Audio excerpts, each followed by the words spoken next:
Betsy was the prettiest girl in Pensacola. I had my eye on her from the day I checked in.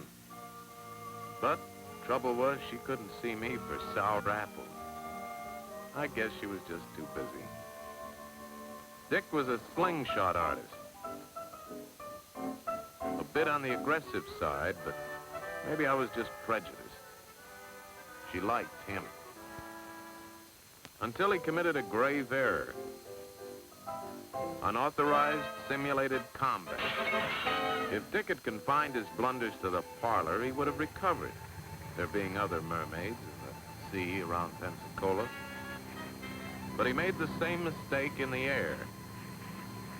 Practicing section tactics with his wingman, he spotted a PB4Y below and ahead, increased power and started a shallow climbing turn to the left, while his wingman crossed under and started a sharp diving turn for a high-side gunnery run on the Privateer. Dick also pushed over in an attack run. Neither he nor his wingman knew what the other planned to do. Since the Privateer was subject to a surprise attack, there was no predicting its action. Dick's plane flew through the slipstream of the PB4Y and a second later collided with his wingman. Unauthorized simulated combat. After a while, I went to see Betsy, and again, I was just in time to be too late.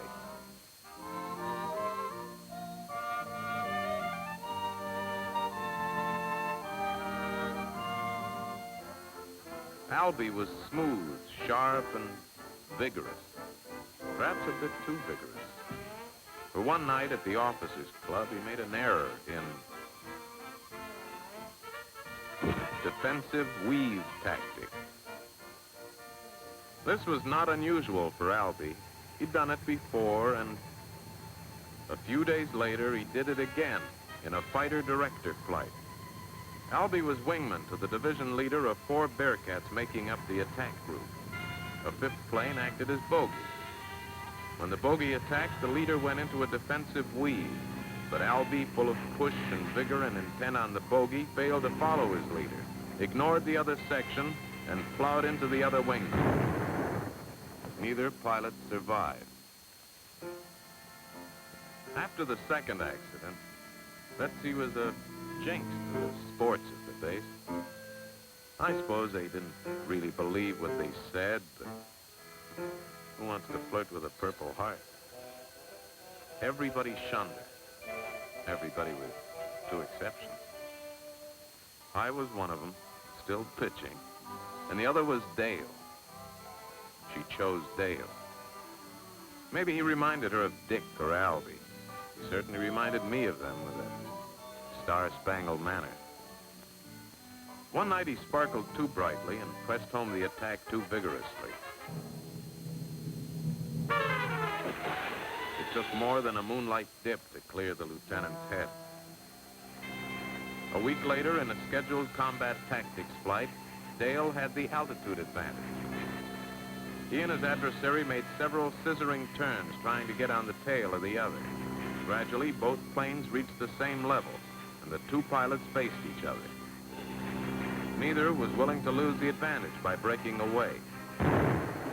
Both pilots had pressed home the attack too vigorously for the last time.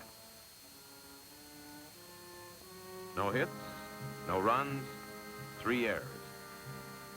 These men were killed because they failed to follow established doctrine.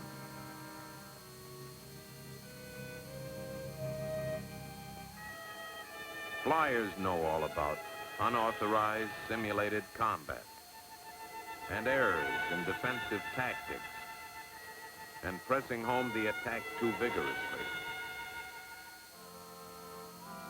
But explaining them to Betsy was another thing. Took a long time before she understood, before she consented to marry a Navy man. Well, We're still married, and I'm still flying. It's simply a matter of following established doctrine.